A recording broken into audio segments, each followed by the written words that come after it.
I'm Kayla and I'll be turning 55 soon. I have a son named Nick, and I divorced my husband when Nick was in middle school. The reason was my husband's infidelity. Since then, it's just been Nick and I, but now he's married and I live with him and his wife. My daughter-in-law, Nora, is a very beautiful woman. Initially, I had a very good impression of her, but after living together, her true colors showed. She stays at home as a homemaker, but she doesn't do anything that resembles homemaking. She leaves everything to me, and if I ever ask for help, she turns vicious, which is hard to imagine, given her pretty face, and I've often been on the receiving end of her abuse. I wouldn't mind as much if I were just a homemaker, but since I work, there are days when I'm so tired that I wish for help. Nick has seen the way things are between his wife and I. He's asked her to help around the house, but after being verbally abused just like me, he gave up. Seeing all this, I resigned myself to endure without saying anything, but then one day, everything changed. Kayla. As the summer passed and the weather began to cool, I had a day off from work and was at home when I heard Nora's voice calling me. Usually it sounded sarcastic, but that day it seemed frail. Wondering what it was, I stopped my chores and peeked into the couple's bedroom. There I saw Nora, pale-faced and about to fall off the bed. What's wrong? I rushed to Nora, touching her hand to check on her. Her hand was chillingly cold, with a pulse that felt slightly fast. She didn't seem to be in a healthy state. Thinking it might be a cold, I touched her forehead, but it wasn't hot. Are you okay? What's wrong? I leaned over her listless body and asked. In a faint voice, she barely replied. My stomach hurts so bad, she said, rubbing her lower abdomen. I thought it might be severe menstrual pain, but when I asked if she had any other symptoms, she mentioned that she had been experiencing diarrhea for a few days, sometimes with blood. I wondered if it could be hemorrhoids, but it seemed unlikely that just hemorrhoids would cause such a severe condition. I decided to take her to urgent care despite the uncertainty. Urgent care seems excessive. Water will be fine. I told her that we needed to go to the urgent care immediately, and although she looked annoyed, her voice still sounded in pain. I was frustrated with her reluctance, but I forced her into the car and drove to urgent care. I informed Nick, telling him we were at the urgent care clinic, and he said he would come by after work, so we waited for him. The waiting room was full of people, and it looked like it would be a while before Nora's turn came. Nora chose an empty spot on the long bench and just lay down as if all strength had left her. She must be feeling pretty awful to find it hard to even stay awake. Worried, I kept an eye on Nora while waiting for our turn. How long had we been here? After about 2 or 3 hours, we were finally called into the examination room. It was a struggle, but I managed to help the barely rising Nora to enter with me. That's where the conversation and a series of tests began. We'd arrived at the clinic sometime after 2 p.m., but by the time all the tests were done, I think it was past 5 p.m. Not only was Nora worn out from being tossed around for tests, but I was also beat from just being there with her. It's exhausting, whether it's an urgent care clinic or not. I sat down next to the exhausted Nora and let out a heavy sigh. Then her name was called. I got Nora up again, and we entered the indicated examination room, locking eyes with the doctor inside. The doctor wore a grave look and said we needed more detailed tests, and then Nora had to be admitted immediately at the hospital. I knew this would happen. Afterwards, a nurse led us to the room Nora would be staying in and handed me a paper with a list of things she'd need. Dr. Miller, I know you will understand, so I'll skip the explanation, the nurse said with a smile outside the room. I scratched my head and looked at the nurse. I'm a family member of the patient, you know. How about giving me a little rundown? I said with a forced smile. The nurse sighed heavily. Dr. Miller, you know how busy we are, right? Please. With that, the nurse headed towards Nora. The reason the nurse spoke to me that way was because I'm an internist here. I've been around since my residency, almost 30 years now. Everyone, nurses and doctors alike, knows me here. But Nora doesn't know I'm a doctor. Nick thought it best to keep it under wraps. He said if people found out I was a doctor, they'd start hounding me for money. Nick, who's also a doctor, says we're not short on money, but he thinks I'm underestimating Nora. I didn't understand what he meant by that at the time, but looking at Nora now, it's clear. She does nothing, even though she's a homemaker and controls all the money Nick earns, doing as she pleases with it. When she's well, she goes shopping and comes back holding shopping bags from fancy brands, which is a bit off-putting to see. I've asked the hospital not to mention that I'm one of their doctors, so Nora won't find out. For now, I've left everything to the nurses and decided to go home to get Nora's things for the hospital stay. As I was grabbing items like clothes, a toothbrush, and a cup, Nick came back. Looking at the clock, it was already 7 p.m. "I'm home," he said. "Oh, didn't you stop by the hospital?" I asked, thinking he wouldn't be home this early if he had. Nick let out a heavy sigh and put his bag down under the dining table. "I called as I was heading there, but she told me there's nothing I can do. Instead, she told me to go buy sweets, and while I'm at it, pick up her things from the house." He recounted with a wry smile. Nick was exhausted deep down, no doubt about it. "Well, I've just finished getting ready, so I'll bring it over," I said, mirroring Nick's wry smile. With that, we set off again for the hospital, where Nora was admitted. Upon reaching the hospital and entering Nora's room, the sight of her connected to an IV and fast asleep from exhaustion greeted us. She's truly lovely when she's peaceful, I thought, though I could never tell her that. Nick quietly arranged her things without waking Nora, then sat down on a chair. "What could it be?" he muttered under his breath. Watching him, I felt his concern. I tilted my head. "From what I've heard, it's hard to say. Let's just wait for the results of tomorrow's colonoscopy and blood tests." Nick nodded in agreement, and we headed home. The next day, I had work, thinking I'd check on other patients while waiting for Nora's diagnosis. At work, another doctor stopped me to discuss Nora's condition. The diagnosis was Crohn's disease. It's an intractable disease with an unclear cause, yet it's also a condition that many people suffer from. It seemed that Nora's condition had worsened, putting her in a serious state. I was frustrated with myself as a doctor for not realizing it sooner. The presence of a tumor also raised the possibility of colon cancer, and we might need to plan surgery. For now, I had to leave it to the other doctor to explain the situation to Nora. After finishing my shift and changing, I couldn't shake my concern for Nora, so I headed to her room, out of my white coat. Inside, I found Nora's mother, Victoria, talking to her.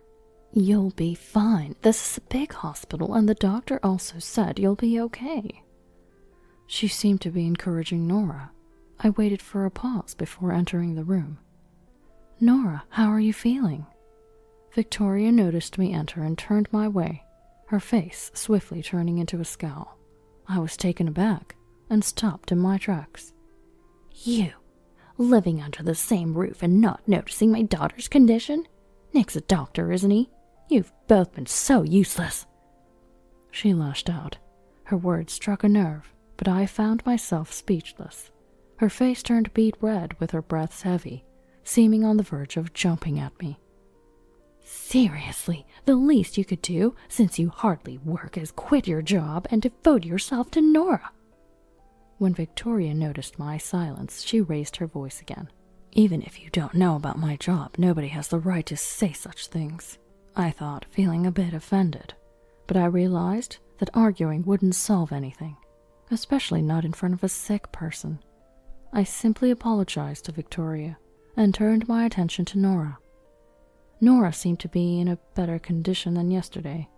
At least her complexion was not poor. However, she looked at me with displeasure.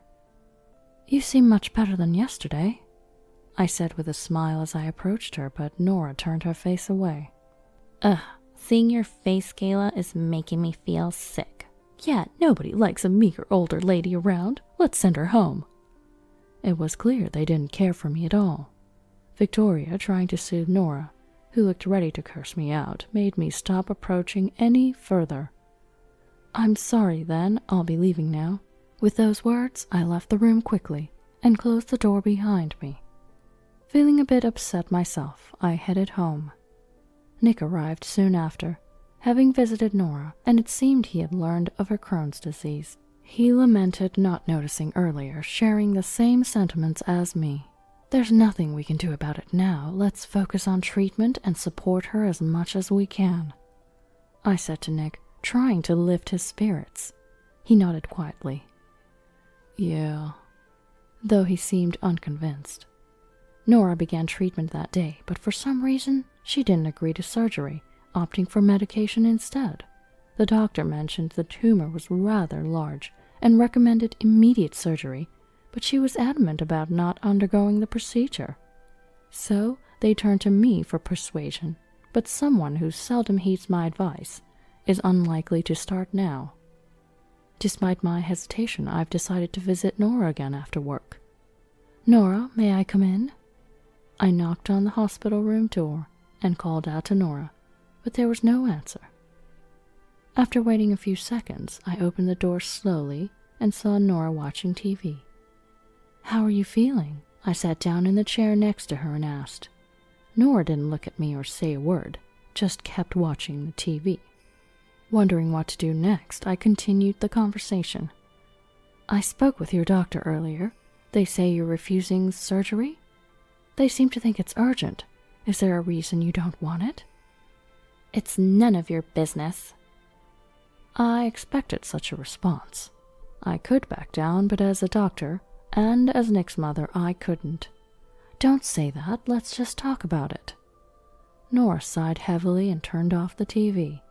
She didn't look at me, but stared outside instead. They said it would cost over $30,000, including the hospital stay.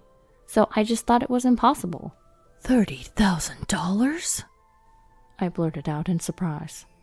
It's a waste, right? She chuckled through her nose and pulled the blanket over her, but I wondered if she was regretting her words. She certainly seemed to need this. Pondering what to do, an idea struck me. I'll pay for it. That would be all right, wouldn't it?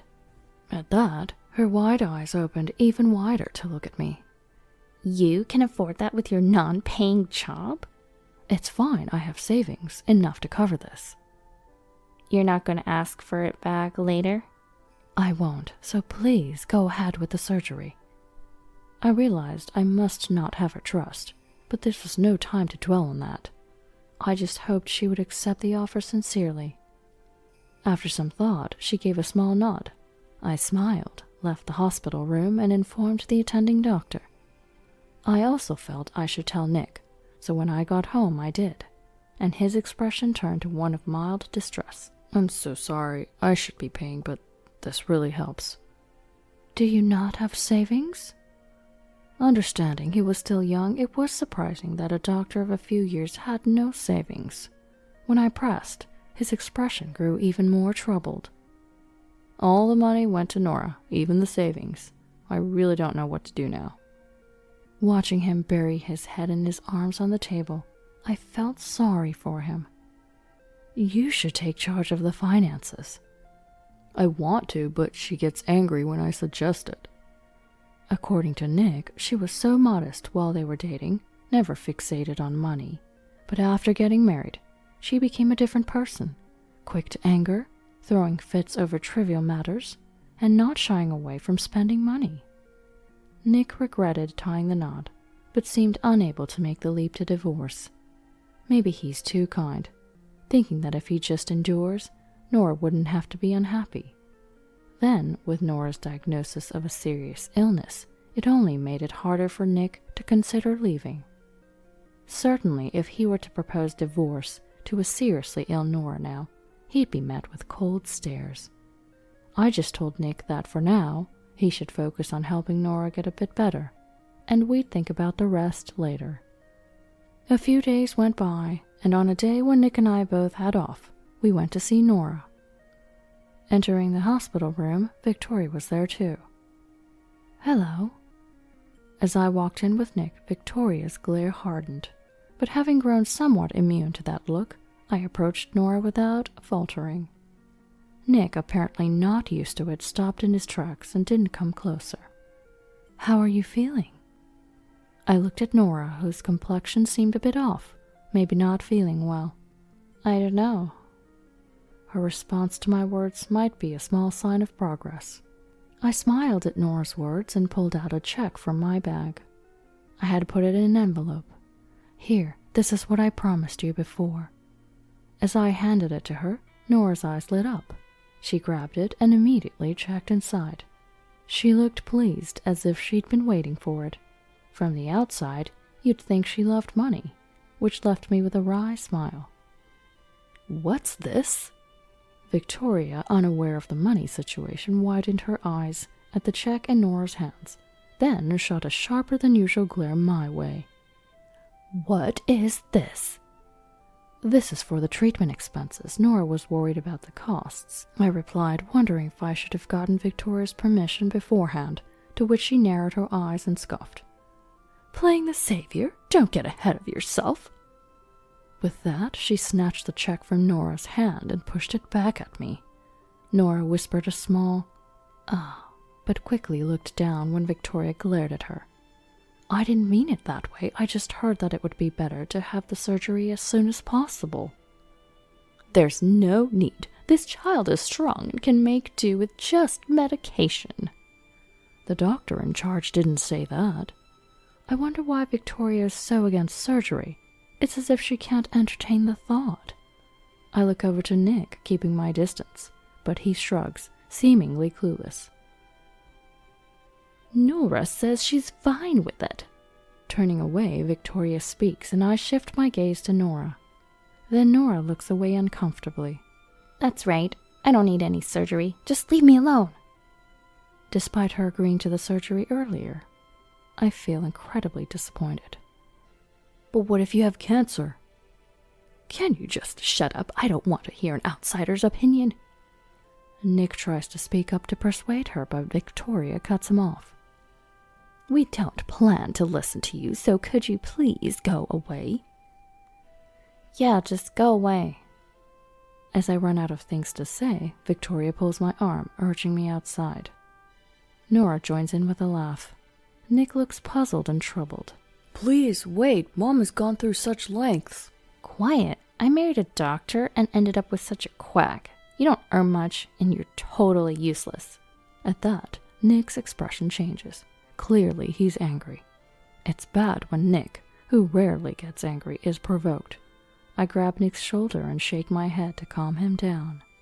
Nick looks at me, biting his lip, barely containing his anger. "Nora, are you really okay with this?" Deciding they won't listen to anything more, I turn to Nora one last time. Nora frowns, but then looks at me with a forced laugh. "I'm fine. Now please take that quack and leave." At her signal, I take Nick's hand and leave the room. Opening the door, a nurse stands there, her face awkward. "That's the situation, so please pass it on to the attending doctor. I don't care anymore. Let her do as she pleases." I tell the frozen nurse, who can only nod slightly. Then I urge Nick to go home, and after that, I head to the director's office to convey something before returning home. Back home, Nick sits at the dining table, not moving, his face full of frustration. Why not just divorce? There's no need to stay after being told off like that. Nora's words had struck a chord with me too. I'm a doctor, but before that, I'm Nick's mother. I can't stay silent after being disparaged by Nora and Victoria, but still. Yet he seems undecided, his hand on the table gripping tightly, trembling slightly. "It's your decision, but I'm done living with that girl. You can have this house, I'll move out." Upon hearing this, Nick, who had been looking down, looks up in surprise. "What are you talking about? This is your house." "It's fine. I just resigned too. I'll find a calmer place to work." Indeed, the reason I went to the director's office earlier was to submit my resignation request. I had been waiting for the right moment to leave my current hospital for some time. Having worked there for many years in a general hospital setting, it had become too much for me to keep up. So I thought about continuing my practice in a more settled place, but the opportunity had been elusive, making this the perfect time. Wait a second, you can't just decide that so easily. It must have been sudden for Nick. I smiled at Nick, who looked anxious. It's something I've thought about for a long time. It's okay. It's the right moment. At that, Nick seemed to be at a loss for words, looking down again.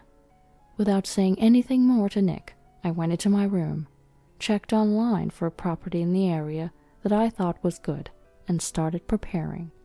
Months later, as I told Nick, I moved away from the place I had lived before, relocating to a much more rural area.